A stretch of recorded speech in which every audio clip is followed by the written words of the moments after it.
Day 15. Illuminate.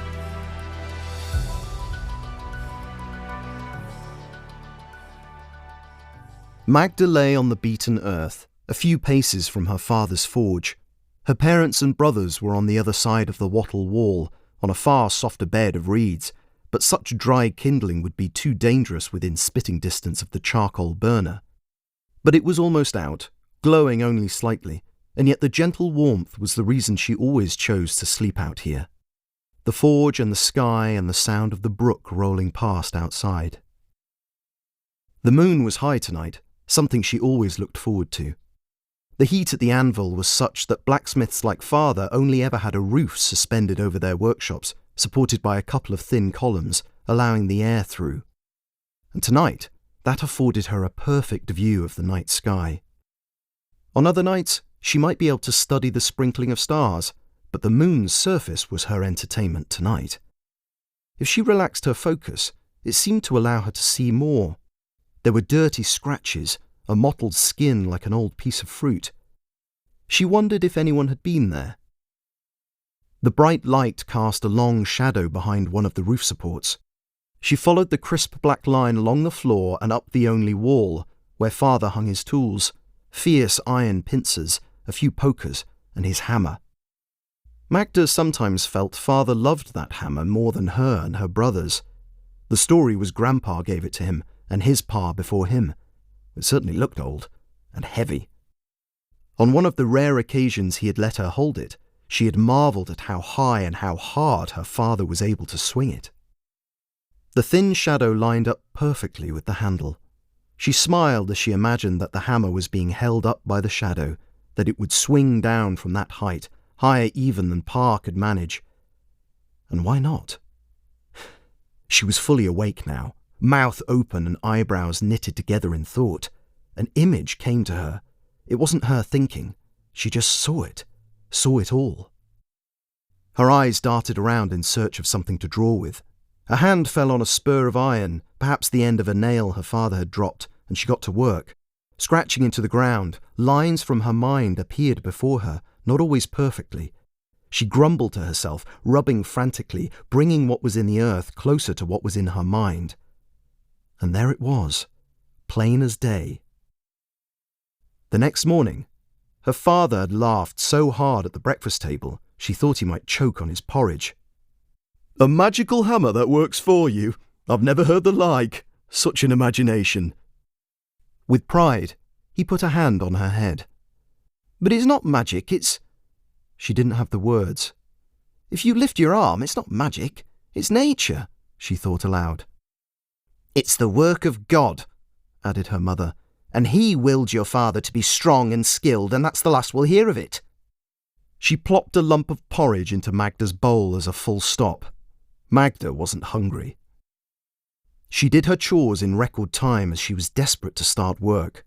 After seeing her brother's smirks over breakfast, she knew she would have to do things alone. She went around the back of the house to where she knew there were some old offcuts of wood that had been left after helping to build her uncle's house. Too few for another building, but too thick for the fire. They were perfect. Rather than try to move them too far, she started marking and cutting them where they were, using an ancient saw blade that Pa sometimes had need of, but thankfully not today.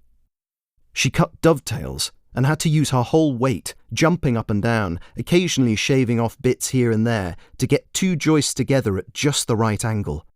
The work was slow and exhausting, and she was almost relieved when her mother appeared, but not for long. "You devil!" she hissed in a furious whisper. She grabbed Magda by the ear, and despite the pain, Magda saw why her mother hadn't shouted. One of the neighbours and her little boy were staring at them open-mouthed. Mother pulled her round inside the house, and she braced herself for the worst. There was to be no more nonsense, no more building. She would hurt herself.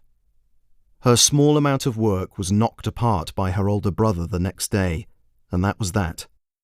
Magda held back her tears in case it made things worse, and so it was for a month, until the next full moon. Once again it shone down on her face, painting shadows around her that now pointed behind the house. She knew what she had to do, and she knew she would have to do it tonight. Her brother had done such a shoddy job of destroying her work, it was back on track in next to no time, and now she had worked through it once, making the other joists and base frame felt easy. Rather than being too dim, she felt empowered by the moonlight.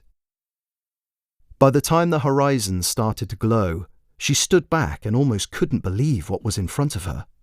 A hinged arm and counterweight, the head, ready to receive a hammer, suspended over a base plate with a perfect gap for Father's anvil.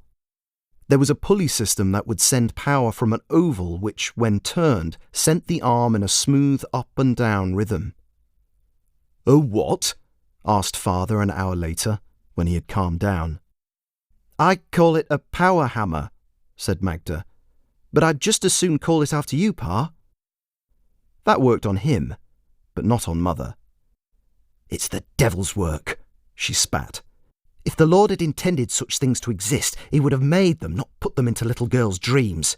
Piotr, destroy it for heaven's sake before anyone sees it." Magda's brother was more than happy to step in, but their father stopped him. "No, leave it. It was not doing any harm. Besides, what difference is it if a man swings a hammer or turns a wheel? Work is work is work." He raised his eyebrows at Magda and followed the others inside. Magda was frozen. He was right. As whispers flitted through the village, Magda went about her daily duties. Days turned to weeks, and not much changed, save for her mother refusing to walk around the back of the house while it was still there, and Father seeming to have less work. The moon hung full in the sky once more. Magda felt it taunting her, reminding her of another lost month. The forge was cold, as Father hadn't even bothered to fire it for the last few days, and the murmuring brook made her need to pee. There was no point being out here, so she decided to... The brook. Work was work, but what if God was already doing the work? She sat up and saw the glittering moonlight bouncing off the water, rushing with unbridled power. In her mind, she saw a wheel sitting in the brook, blades or paddles trying to stop the flow but turning instead, lifting the arm, freeing her father.